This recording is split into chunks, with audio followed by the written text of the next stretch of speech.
ஹல்லேலூயா. ஆண்டவர் அங்கே லாசருவை உயிரோடு எழுப்பின பிற்பாடு அங்கே லாசருவை பார்த்து அந்த சுற்றி இருக்கிற ஜனங்களை பார்த்து ஆண்டவர் சொல்கிறார், உனக்கு கிடைத்த இந்த நாளில் ஆகிலும் உன் சமாதானத்துக்கானவைகளை நீ சிந்தித்தாயானால் நலமா இருக்கும் என்று சொல்லி, இன்றைக்கு கூட இந்த மாலை ஆராதனையிலே கர்த்தர் நமக்கு கொடுத்த இந்த நாளிலே நம்முடைய சமாதானத்துக்கானவைகளை சிந்திக்க கர்த்தர் நம் ஒவ்வொருவருக்கும் கிருபை செய்தார். கர்த்தரை நாம் ஸ்தோத்திரிப்போம். இந்த நாளில் கூட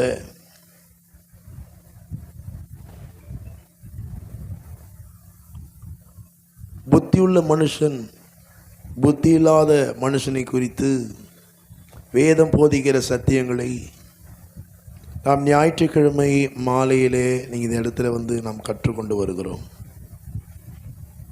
யார் புத்தி உள்ள மனுஷன்? ஏசாமி சொல்கிறார், நான் சொன்ன இந்த வார்த்தைகளை கேட்டு இவைகளின்படி செய்கிறவன் தான் புத்தி உள்ள மனுஷன் சொல்லி வாசிக்கிறோம். அப்போ ஆண்டவருடைய வார்த்தைகளை கேட்கிறவர்களாய் மாத்திரமல்ல, அந்த வார்த்தைகளை நாம் எப்போதும் செய்கிறவர்களாக இருக்க வேண்டும். இந்த நாளில் கூட ஆண்டவர் எந்த காரியத்தில் பிரியப்படுகிறார் என்று சொல்லி ஒரு சில காரியங்களை நான் உங்களோடு இந்த மாலை வேளையில் பகிர்ந்து கொள்ள விரும்புகிறேன். ஆண்டவர் எதில் அதிகமாய் பிரியப்படுகிறார்? ஆண்டவரை பிரியப்படுத்துவது எது? சங்கீதக்காரனாக தாவீது சொல்கிறாரு, என் சத்துருக்கள் என்னை மேற்கொள்ளாததினால் நீர் என் மேல் பிரியமாக இருக்கிறீர் என்பதை நான் அறிவேன். அப்போ அவர் நம்மேல் பிரியமாக இருக்கிறபடினால தான் நமக்கு விரோதமாக எழும்புகிற சத்துருக்கள் நம்மை மேற்கொள்ள விடவில்லை. சங்கீதக்காரர் இன்னொரு இடத்துல சொல்கிறாரு, தந்திரக்காரரின் கைகள் தங்கள் காரியங்களை முடிய நடத்தக்கூடாதபடிக்கு அவர்கள் உபாயங்களை அபத்தமாக்குகிறார். அப்போ கர்த்தரை பிரியப்படுத்துகிற காரியம் என்ன என்று சொல்லி சில காரியங்களை நான் உங்களோடு பகிர்ந்து கொள்ள விரும்புகிறேன். முதலாவது, எபிரேயர் 11ஆம் அதிகாரம் 6ஆம் வசனத்தில் வாசிக்கும் போது, விசுவாசம் இல்லாமல் தேவனுக்கு நாம் பிரியமாக இருப்பது கூடாத காரியம் இல்லையா? 11:6 தானே? எபிரேயர் 11:6, விசுவாசம் இல்லாமல் தேவனுக்கு பிரியமாக இருப்பது கூடாத காரியம். அவர் நம்ம பிரியமாக இருக்கிறாரு. அப்போ நாம் அவர் மேல் பிரியம் வைத்திருக்கிறோம் என்கிறதற்கான அடையாளம் என்ன? வேதம் சொல்லுகிறது, ஆவியில்லாத சரீரம் எப்படி செத்ததாக இருக்கிறதோ அதே போல் கிரியை இல்லாத விசுவாசமும் என்னது? செத்தது. அப்போ நான் அவர் மேல் பிரியமாக இருக்கிறேன். அப்படி என் பிரியத்தை நான் எப்படி வெளியே காண்பிப்பது? முதலாவது விசுவாசத்தின் மூலமாக நம்முடைய பிரியத்தை நம்ம என்ன பண்ண முடியும்? காண்பிக்க முடியும். உபாகமம் 7ஆம் அதிகாரம் 17ஆம் வசனத்தில் அங்கே நாம் வாசிக்கிறோம். உபாகமம் 7:17 வாசிக்கும் பொழுது, அந்த ஜாதிகள் என்னிலும் ஜனம் பெருத்தவைகள், நான் அவர்களை துரத்தி விடுவது எப்படி என்று உன் இருதயத்தில் சொல்லி கொண்டாயானால் வாசிகள். அப்போது அந்த ஜாதி என்னை விட பெரிய ஜாதி. இஸ்ரவேல் ஜனங்களை ஆண்டவர் எகிப்தின் அடிமைத்தனத்தின் விடுதலையாக்கி பாலும் தேனும் ஓடுகிற அந்த தேசத்துக்கு கொண்டு போகும்பொழுது, அந்த கானான் தேசத்தில் ராட்சதர்கள் இருக்கிறார்கள். அவருடைய பார்வைக்கு நாங்கள் வெட்டுக்கிளிகளை போல இருந்தோம் அப்படின்னு சொல்லி அங்கே சொல்கிறாங்க. அப்போது ஆண்டவர் மேலே இருக்கிற விசுவாசத்துக்கான அடையாளம் என்ன? அங்கே சொல்கிறாரு, அந்த ஜாதிகள் என்னிலும் ஜனம் பெருத்தவைகள், நான் அவர்களை துரத்தி விடுவது எப்படி என்று உன் இருதயத்திலே சொல்லி கொண்டேன்னு சொன்னால், உன் தேவனுக்கு உன்னால் பிரியமாக இருக்க முடியாது. சங்கீதக்காரன் 93ஆம் சங்கீதம் 3ஆம் வசனத்தில் வாசிக்கும் போது அங்கே சொல்கிறாரு, கர்த்தாவே நதிகள் எழும்பின, நதிகள் இறைச்சலிட்டு எழும்பின, நதிகள் அலை திரண்டு எழும்பின, திரளான தண்ணீர்களின் இறைச்சலை பார்க்கிலும் சமுத்திரத்தின் வலிமையான அலைகளை பார்க்கிலும் கர்த்தர் உன்னதத்திலே வல்லமை உள்ளவர். இந்த இஸ்ரவேல் ஜனங்க பேசுகிறதற்கும் சங்கீதக்காரன் பேசுகிறதற்கும் வித்தியாசம் உண்டு. அவர்கள் என்னை பார்க்கிலும் ஜனம் பெருத்தவைகள், அவர்களை நான் மேற்கொள்வது ஈஸி தான். அழகாக இப்போ ஒரு பாட்டு வந்திருக்குது பாருங்கள், உந்தன் பிரசன்னத்தில் நான் அமர்ந்திருந்து நீர் செய்கிற யுத்தத்தை காண்பேன். அப்போது விசுவாசித்து பிரியமாக இருப்பது என்ன? நான் என் கை பலத்தினால எதோ செய்யாதபடிக்கு அவருடைய பிரசன்னத்தில் நான் அமர்ந்திருந்து அவர் நமக்கு செய்கிற யுத்தத்தை நாம் காண்கிறவர்களாக இருக்க வேண்டும். சங்கீதம் சொல்றாரு, உன்னதத்தில் அவர் வல்லமை உள்ளவர். உன்னதத்தில் இருக்கிற சக்தி தான் அந்த பூமியை ஆட்சி செய்கிறது. அந்த சக்தி, அந்த உன்னதத்திலே அவர் வல்லமை உள்ளவர் தேவன் சொன்னால், இந்த ஊர்லே எனக்கு அவர் அற்புதத்தை செய்ய வல்லமை உள்ளவராக இருக்கிறார். அந்த ஜாதிகள் என்னை விட ஜனம் பெருத்தவைகள், நான் எப்படி ஜெயிப்பது என்கிற கேள்வி என்ன பண்ணாத, நீ கேட்கவே கூடாது. அப்போது ஆண்டவருக்கு நான் எப்படி பிரியமாக இருக்க முடியும்? விசுவாசத்தின் மூலமாக பிரியமாக இருக்க முடியும். நீங்கள் எபேசியர் 6ஆம் அதிகாரம் 13ஆம் வசனத்தில் போய் வாசிச்சிங்கன்னா, எபேசியர் 6ஆம் அதிகாரம் 13ஆம் வசனத்தில், ஆகையால் தீங்கு நாளிலே அவைகளை நீங்கள் எதிர்க்கவும் சகலத்தையும் செய்து முடித்தவர்களாய் நிற்கவும் திராணியுள்ளமாகும்படிக்கு தேவனுடைய சர்வாயுத வர்க்கத்தை எடுத்துக்கொள்ளுங்கள். அப்போ ஆண்டவருக்கு பிரியமாக இருப்பது என்ன? தேவனுடைய சர்வாயுத வர்க்கம். அந்த சர்வாயுத வர்க்கத்தில் ஒன்று என்னது? விசுவாசம் என்கிற கேடகம். அப்போ நமக்கு விரோதமாய் எழும்புகிற பிரச்சனைகள், நமக்கு விரோதமாய் எழும்புகிற போராட்டங்கள், நமக்கு விரோதமாக எழும்புகிற அந்த கஷ்டத்தை பார்த்து சோர்ந்து போய் அவைகள் என்னை விட ஜனம் பெருத்தவைகள் பேசாதபடிக்கு என் கர்த்தர் உன்னதத்திலே வல்லமையுள்ளவர் என்று சொல்லி விசுவாசம் என்கிற கேடகத்தை நாம் என்னவா இருக்கணும்? பிடித்து கொள்கிறவராக வேண்டும். என்னாகும்? 7ஆம் வசனம் 8ஆம் வசனத்தை போய் வாசிச்சிங்கன்னா, அங்கே பேசுகிற வார்த்தை நீங்கள் கேட்டீங்கன்னா அங்கே சொல்கிறாங்க, இஸ்ரவேல் புத்திரரின் சமஸ்த சபையையும் நோக்கி, என்னாகும் 14:7-8, இஸ்ரவேல் புத்திரரின் சமஸ்த சபையையும் நோக்கி, நாங்கள் போய் சுற்றி பார்த்து சோதித்த தேசம் மகா நல்ல தேசம். கர்த்தர் நம்மேல் பிரியமாக இருந்தால் அந்த தேசத்தில் நம்மை கொண்டு போய் பாலும் தேனும் ஓடுகிற அந்த தேசத்தை நமக்கு கொடுப்பார். கர்த்தருக்கு விரோதமாக மாத்திரம் கலகம் பண்ணாதிருங்கள். அந்த தேசத்தின் ஜனங்களுக்கு நீங்கள் பயப்பட வேண்டியதில்லை. அவர்கள் நமக்கு இரையாவார்கள். அவர்களை காத்த நிழல் அவர்களை விட்டு விலகி போயிற்று. கர்த்தர் நம்மோட கூட இருக்கிறார், அவர்களுக்கு பயப்பட வேண்டியதில்லை என்றார்கள். இங்கே 12 பேரில் 10 பேர் சொல்கிறாங்க, நம்ம ஜனம் பெருத்தவைகள். அங்கே ஏனாக்கியரை பார்க்குறோம், ராட்சசர்களை பார்த்தோம்.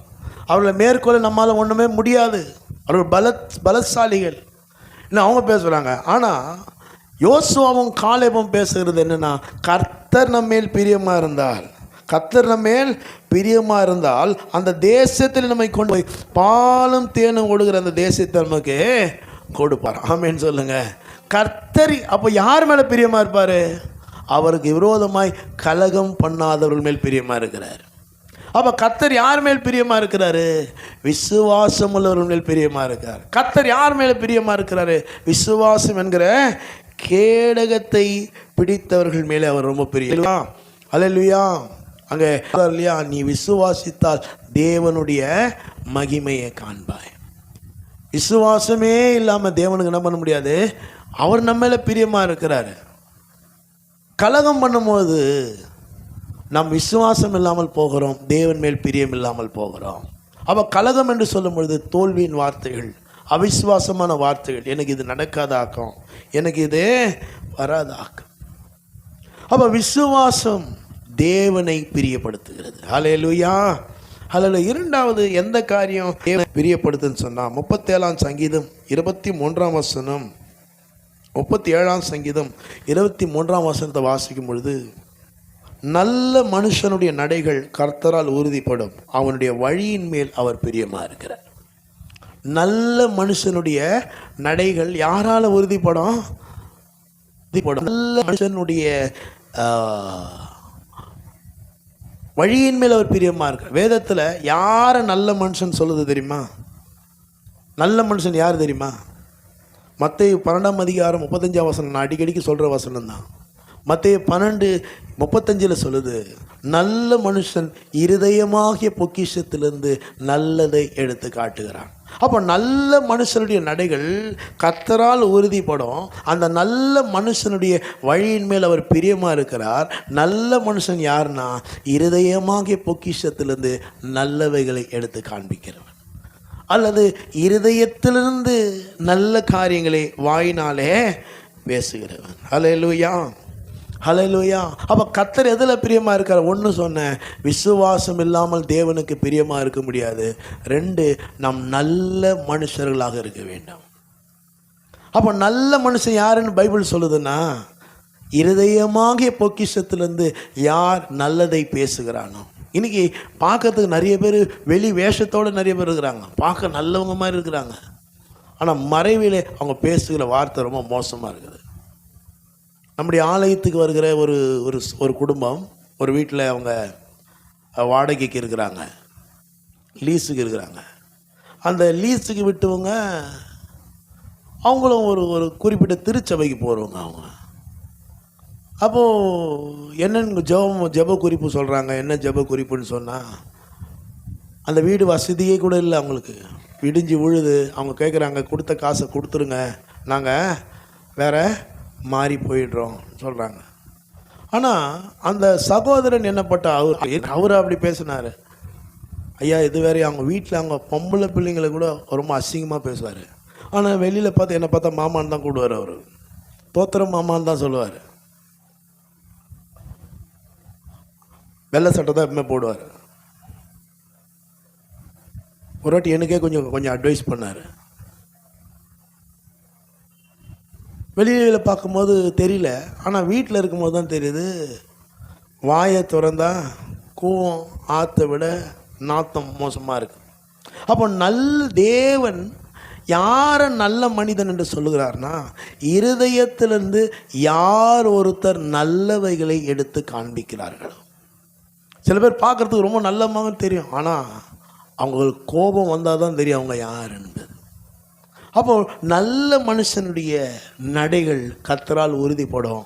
அந்த நல்ல மனுஷனுடைய வழியின் மேல் பிரியமாக இருக்கிறார். அப்போ நல்ல மனுஷன் யாருன்னு சொன்னால், இருதயத்திலிருந்து நல்லதை பேசுகிறவள். பேசுறது ஒரு பெரிய பாவமா?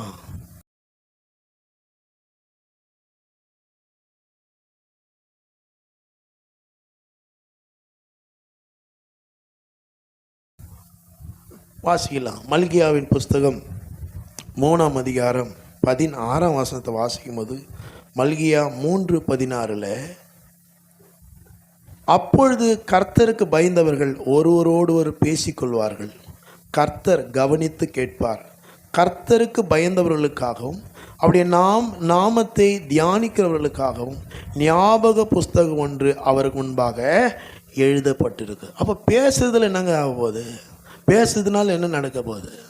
நாங்கள் வெள்ளை சட்டை போட்டுட்டோம், வெள்ளை புடவை கட்டிட்டோம், நாங்கள் கரெக்டாக ஆலயத்துக்கு போகிறோம், எல்லாத்திலையும் பங்கெடுக்கிறோம். பேசுறதுல ஒன்றும் ஆகாது, தப்பு கிடையாது, என்ன ஒன்றா பேசிக்கலாம். ஆனால் வேதம் யாரை நல்ல மனுஷன் சொல்லலாம், யார் மேலே ஆண்டவர் பிரியமாக இருக்கிறாருன்னா, முதலாவது சொன்ன விசுவாசத்தோடு இருக்கிறவர்களுக்கு பிரியமாக இருக்கிறாரு. நல்ல மனுஷனுடைய நடைகள் கர்த்தரால் உறுதிப்படும், அவருடைய வழிகளின் மேல் அவர் பிரியமாக இருக்கு. அப்போ யார் அந்த நல்ல மனுஷன்? இருதயத்தின் நிறைவிலிருந்து நல்லவைகளை எடுத்து பேசுகிறவன். ஏன் பேசுறதுல பெரிய தப்பா? ஏன்னா வேதம் சொல்லுது, கர்த்தருக்கு பயந்தவர்கள் ஒருவரோடு ஒருவர் பேசிக்கொள்வார்கள், கர்த்தர் அதை கவனித்து கேட்கிறார். அவங்க என்ன பேசுகிறாங்கன்றது ஞாபக புஸ்தகம் என்கிற ஒரு சாஃப்ட்வேரில், இந்த சாஃப்ட்வேர்லாம் அப்போயே வந்துடுச்சு. அப்போ இவங்களுக்கு தெரிஞ்சது புஸ்தகம்னாலும் புஸ்தகம் எழுதிட்டாங்க. அங்கே பதிவு செய்யப்படுகிறது, நாம் பேசுகிற வார்த்தை பதிவு செய்யப்படுகிறது. நாம் பேசுறது ஒன்றும் பெரிய விஷயமே இல்லை. சர்ச்சுக்கு வந்தால் பிரைஸ் லார்ட், ஹல்லேலூயா, ஆமென், கர்த்தருக்கு ஸ்தோத்திரம். வெளியில் போனால் தான் தெரியும் கர்த்தருக்கு ஸ்தோத்திரம் வருதா, வாயத்தை வந்து ஆத்திரம் வருதா. அப்போ அந்த நல்ல மனுஷனுடைய அந்த நடையின் மேல், வார்த்தையை கவனித்து பிரயோகப்படுத்துகிறவன் மேல், இருதயமாகிய பொக்கிஷத்திலிருந்து நல்லதை யார் எடுத்து பேசுகிறார்களோ அப்படிப்பட்டவர்கள் மேல் தேவன் பிரியமாக இருக்கிறார். அப்போ அதுக்கு ஒரு ஸ்பெஷல் ப்ரேயர் அவசியம். ஏன்னா நாம் பேசணும்லாம் போக மாட்டோம் யாரும். பிசாசு நம்ம வாயை எப்படியாவது கிளறி விட்டுரும். சில பேர் சொல்லுவோம், நானும் எவ்வளோ தான் பொறுமையாக இருக்குது, அவன் வாய் என்ன பண்ணிட்டேன். சங்கீதக்காரன் பாருங்க, ரொம்ப அழகான அந்த அதுக்கு ஒரு நல்ல ஒரு வழியை சொல்கிறாரு. நீங்கள் 19ஆம் சங்கீதம் 14ஆம் வசனத்தை போய் வாசிச்சிங்கன்னா, அந்த நல்ல மனுஷனாய் நாம் இந்த பூமியிலே இருதயத்திலிருந்து நல்லதை எடுத்து காட்டணும்னா ஜபம் அவசியம். ஜபம் இல்லாமல் கர்த்தருக்கு பிரியமான பண்ண முடியாது, நாம் வாழ்க்கை வாழ முடியாது. சங்கீதக்காரன் எப்படி ஜெபம் பண்ணுறாரு பாருங்களேன். என் கண்மலையும் என் மீட்பருமாகிய கர்த்தாவே, என் வாயின் வார்த்தைகளும் என் இருதயத்தின் தியானமும் உமது சமூகத்தில் பிரீதியாய், பிரீதினானது புகழ்ச்சியாய். ஆண்டவரே, நான் பேசுகிற வார்த்தை, என் இருதயத்தில் இருக்கிற தியானம் கூட உமக்கு எப்படி இருக்கணும்? புகழ்ச்சியாக இருக்கணும் ஆண்டவரே. உங்கள் புகழ்ச்சி கொண்டு வருவதாக இருக்கணும் சுவாமி. ஏன்னா கர்த்தருக்கு பயந்த நாம் ஒருவரோடு ஒருவர் பேசிக்கொள்ளும் பொழுது கர்த்தர் கவனித்து கேட்கிறார். ஞாபக புஸ்தகத்தில் அது பதிவு செய்யப்படுகிறது. ஆமென், அல்லேலூயா. ஆண்டவர் கடைசி நாளில் வெளிப்படும் போது மனுஷர் பேசின வீணான வார்த்தைகளை குறித்து கர்த்தருக்கு கணக்கு ஒப்புக்க வேண்டும். நான் பேசவே இல்லைன்னு சொல்ல முடியாது. உடனே நீ பேசின சீன் வர முன்னாடி தான் பார். அல்லேலூயா. அப்போ இதுக்கு ஒரு ஸ்பெஷல் ப்ரேயர் அவசியம். நாம் யாரும் போய் வேணும்லாம் பேசுறது கிடையாது, அது எனக்கு நல்லா தெரியும். யாரும் போய் தேவையில்லாத கதை, ஊர் கதை, மற்றவங்க கதையெல்லாம் நம்ம பேசவே மாட்டோம்.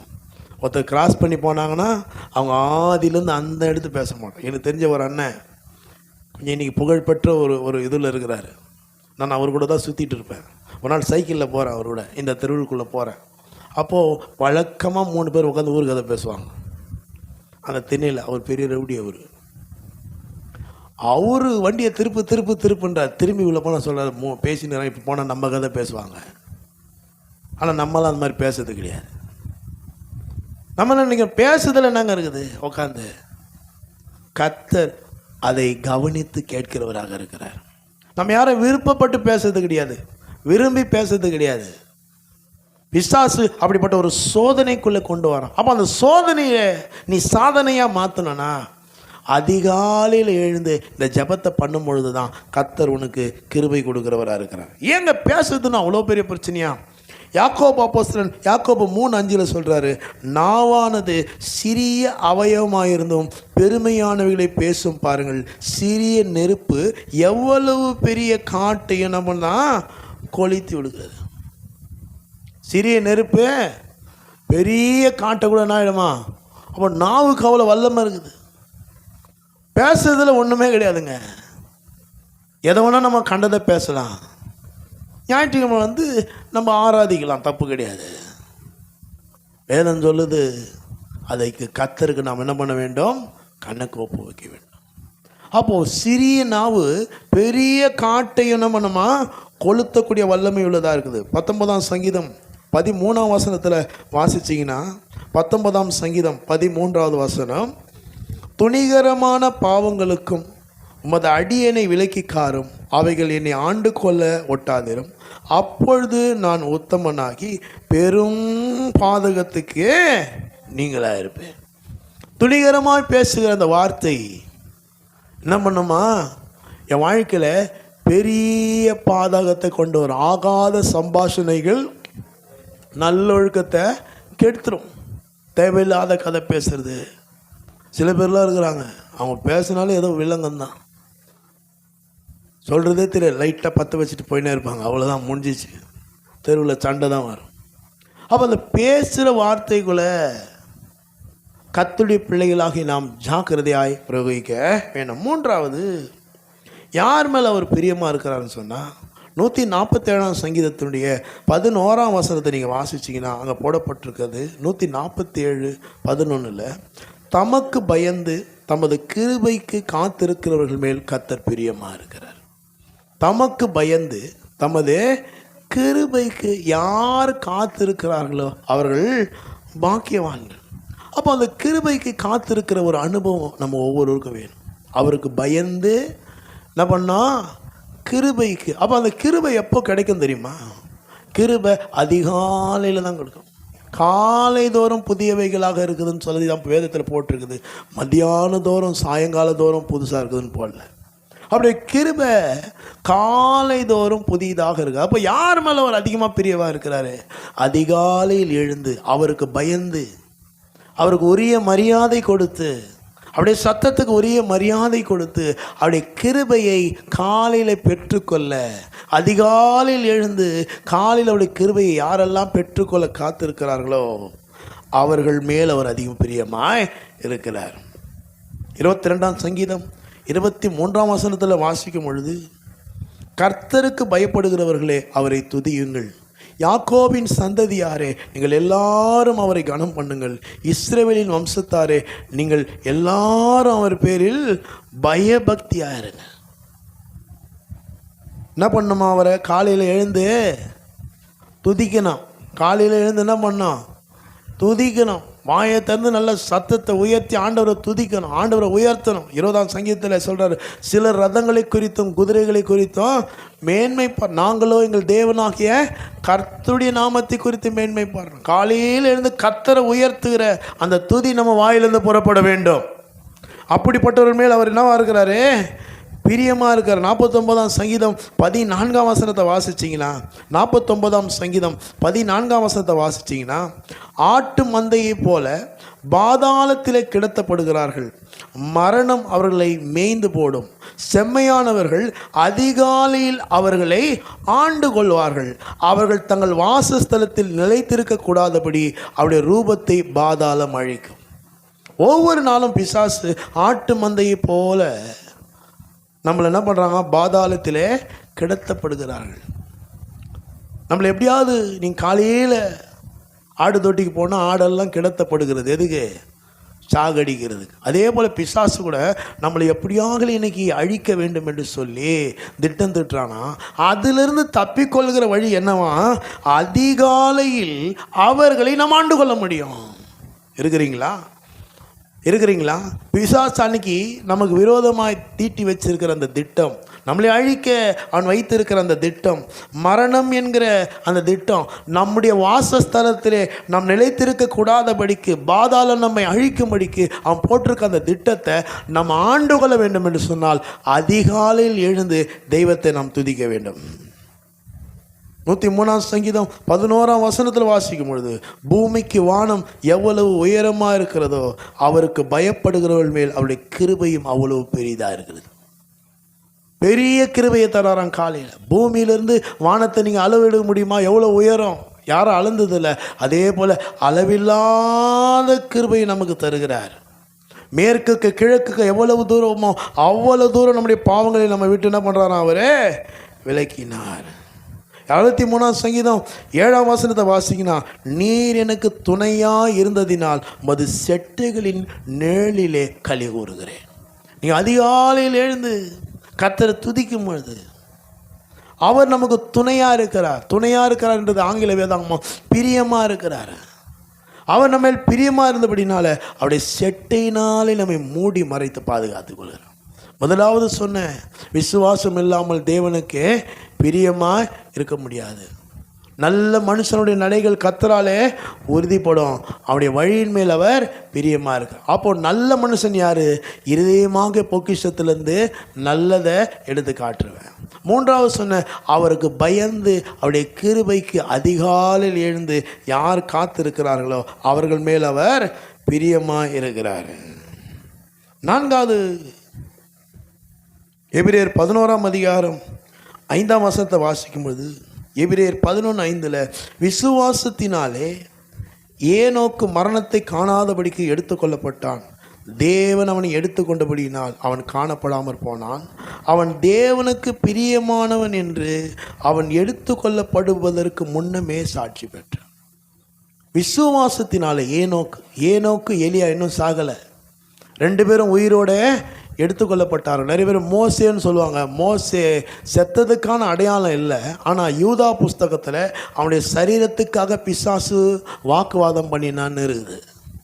அப்போது யார் உயிரோடு எடுத்துக்கொள்ளப்பட்டவர்கள்? ஏனோக்கும் எலியாவும் தான். இப்போ ஏனோக்கை பற்றி இங்கே என்ன போடப்பட்டிருக்கிறது? அவன் எடுத்துக்கொண்டபடியினாலே காணப்படாமல் போனான். விசுவாசத்தினாலே ஏனோக்கு மரணத்தை காணாதபடிக்கு எடுத்துக்கொள்ளப்பட்டான், தேவன் அவனை எடுத்துக்கொண்டபடியினாலே அவன் காணப்படாமல் போனான். அவன் தேவனுக்கு பிரியமானவன் என்று அவன் எடுத்துக்கொள்ளப்படுவதற்கு முன்னமே சாட்சி பெற்றான். அப்போ ஏன் ஏனோக்கு தேவனுக்கு பிரியமானவன் என்ற சாட்சியை பெற்றான்னு சொன்னால், ஆதியாகமம் 5ஆம் அதிகாரம் 24ஆம் வசனத்தில் ஏனோக்கை பற்றி அங்கே போடப்பட்டிருக்கிறது.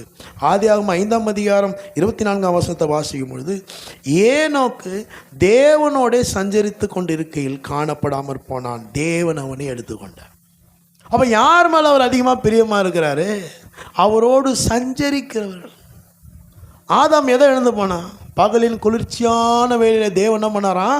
உலாவினார். சஞ்சரித்தார், பேசினார்.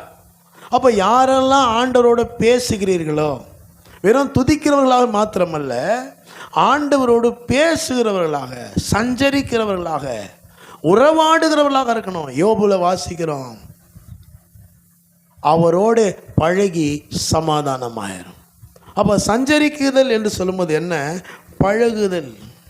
மத்தேயு 17ஆம் அதிகாரம் 5ஆம் வசனத்தை வாசிக்கும் பொழுது, மத்தேயு 17:5 அவன் பேசுகையில் ஏதோ ஒளியுள்ள ஒரு மேகம் அவர்கள் மேல் நிழலிட்டது.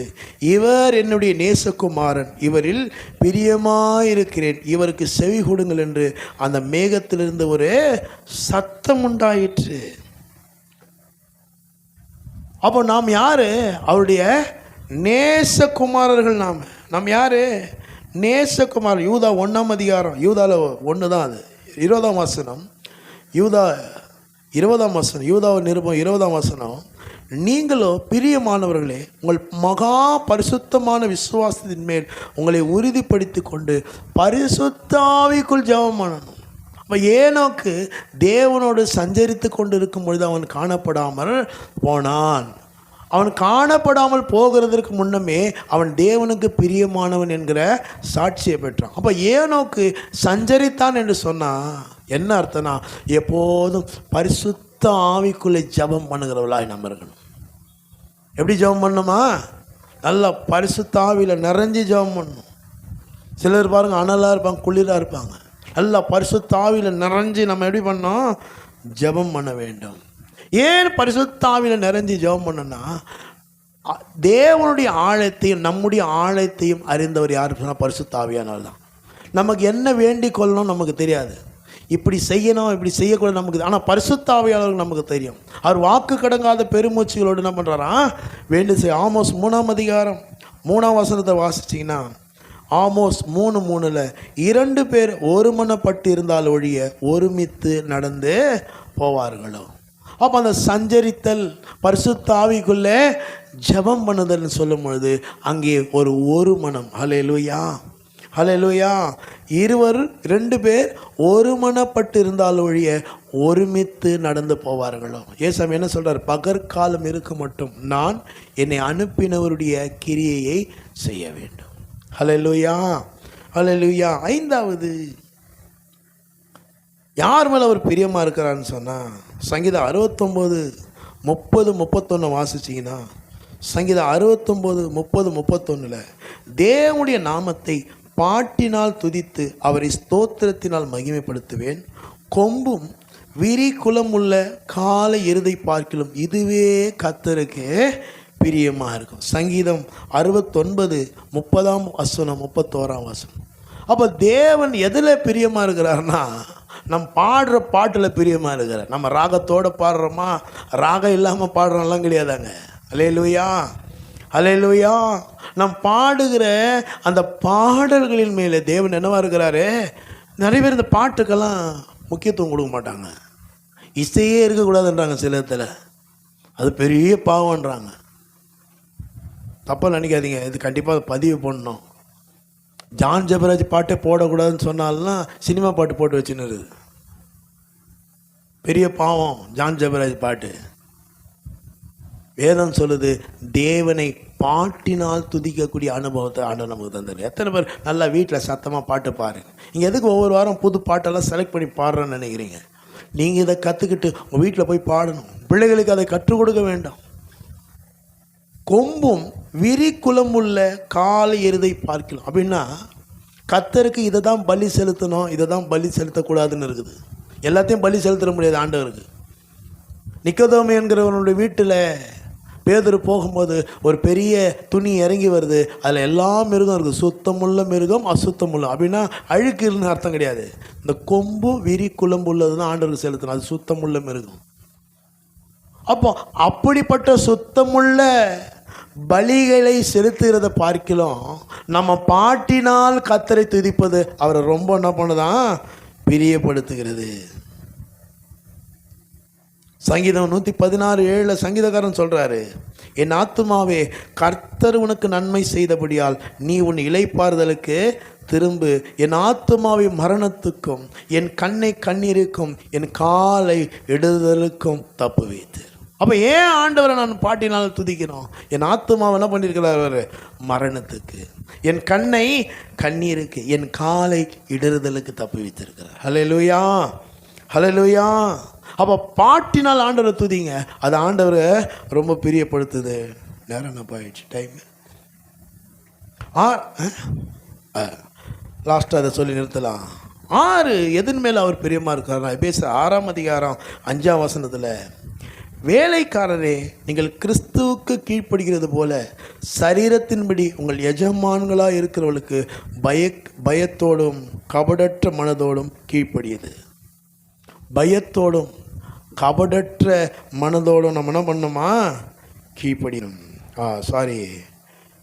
கொலோசியர் 3:20 ஆண்டவருக்கு எது பிரியனா, பிள்ளைகளே உங்களை பெற்றாருக்கு காரியத்திலும் கீழ்கள் எது கர்த்தருக்கு பிரியம்.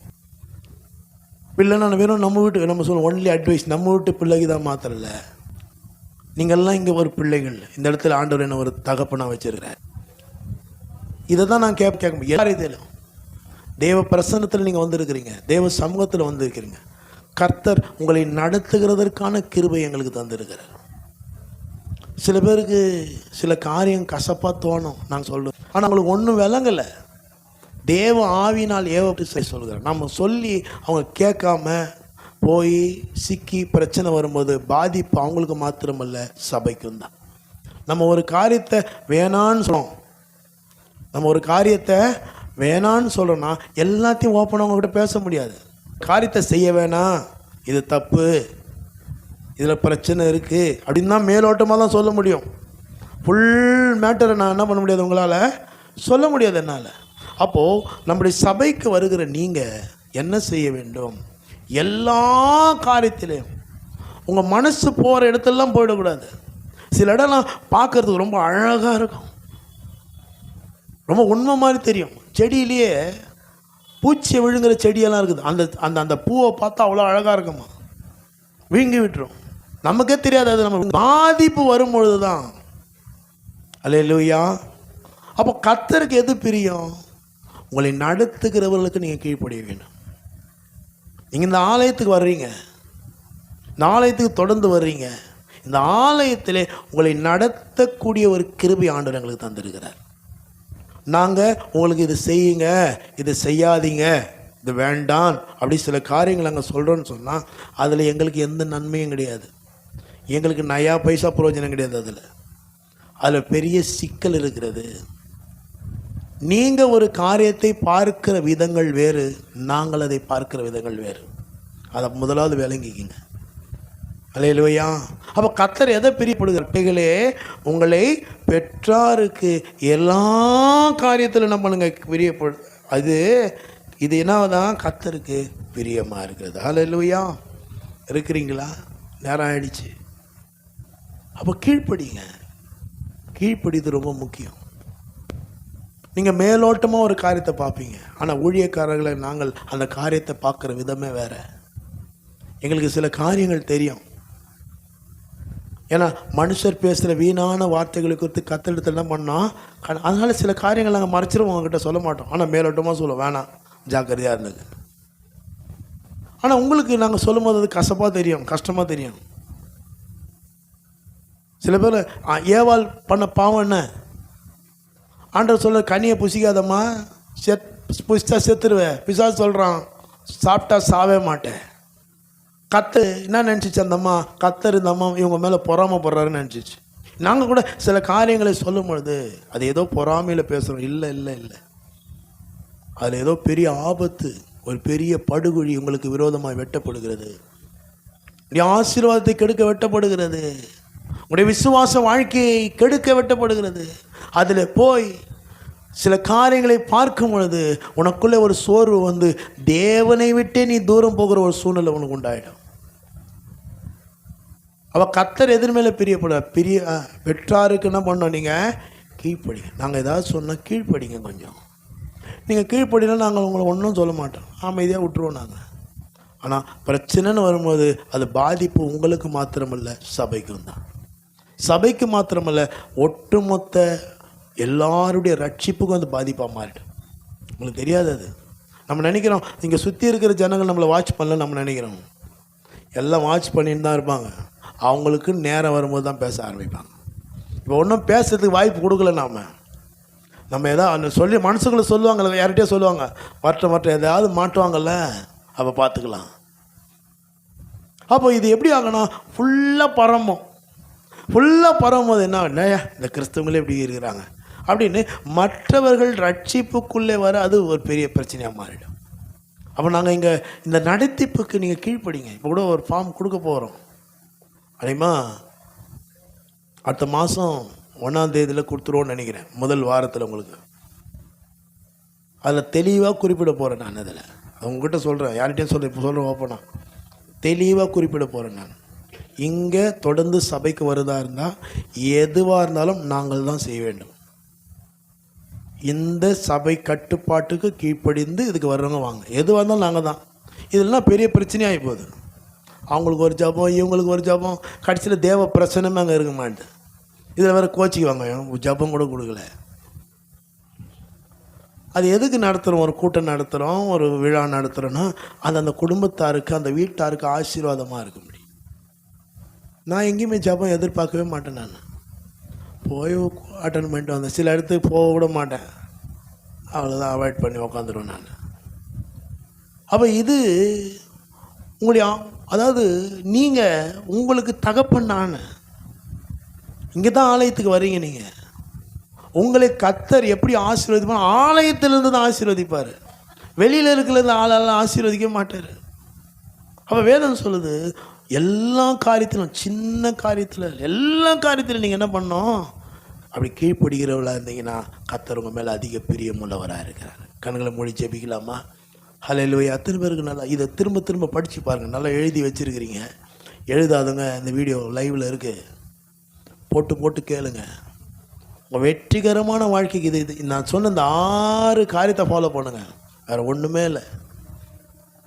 இது என் வாழ்க்கையில் கரெக்டாக இருக்கா, இதை நான் ஃபாலோ பண்ணுறேன்னா, பாடுறேன்னா, காலையில் ஆண்டவரை துதிக்கிறேன்னா, அதிகாலையில் ஏஞ்சிக்கிறேன்னா, என் இருதயத்திலேருந்து நல்லது வருதா கெட்டது வருதா? சில பேர்லாம் இருக்கிறாங்க, அங்கே போயிடலாம் அண்ணன்னு சொல்லுவாங்க. அப்படி அங்கேயா போகிறீங்க? போன வாரம் தான் பெரிய ஆக்சிடெண்ட் ஆயிடுச்சு. ஒரு ஆக்சிடெண்ட் ஆயிடுச்சுங்க, மீதியெல்லாம் நல்லா தான் போய் வந்தது, அதை பேச மாட்டாங்க. அப்போ ஒரு மனிதன் நல்லவனா கெட்டவனான்றது அவன் இதயத்திலிருந்து வரதை வச்சு கண்டுபிடிச்சிடலாம். ஹல்லேலூயா, ஆமென், ஹல்லேலூயா. அப்போ கர்த்தருக்கு பிரியமான ஒரு வாழ்க்கையை வாழுங்கள். உங்களை கொண்டு கர்த்தர் பெரிய காரியங்களை செய்வாங்க. ஜெபிக்கலாமா? கடைசியாக சொன்னதான் குழப்பிட்டு அடுத்த வாரம் கொஞ்சம் நல்லா டீட்டெயிலாக பேசுகிறேன். எல்லாருக்கும் இன்னும் நிறைய வசனம் இருக்குது. ஏன் நாம் என்ன பண்ணோம், பெற்றாருக்கு கீழ்ப்படிய வேண்டும். நம்ம பேசலாம், நேரம் ஆயிடுச்சு. ஜெபிக்கலாமா? கண்களை மூடுங்க. எத்தனை பேருக்கு ஆண்டவருக்கு பிரியமாய் வாழ ரொம்ப விருப்பப்படுறீங்க? மறந்துடாதீங்க, இதை சிந்திங்க. இரவு பகலும் இதை தியானிங்க. இதை தியானிச்சிங்கன்னா வேறு இதை தியானிக்கிறதுக்கு நேரமே இருக்காது. பயத்தையும் பிரச்சனையும் போராட்டத்தையும் நான் சொல்கிறேன், கர்த்தர் உங்களை அபரிதமாக ஆசீர்வதிப்பார். கர்த்தருக்குள்ளே மேன்மை பாராட்டி கொண்டிருப்பீர்கள். சத்துருவங்க மேலே ஜெயம் கொள்ள முடியாதுங்க. சத்துருவங்க மேலே ஜெயம் கொள்ளாததுனால கர்த்தருங்க மேல் பிரியமாக இருக்கிறது அறிஞ்சு கொள்ளுங்க. ஜெபிப்போம். அன்பும் இரக்கமும் நிறைந்த நல்ல தகப்பனே, கர்த்தராகிய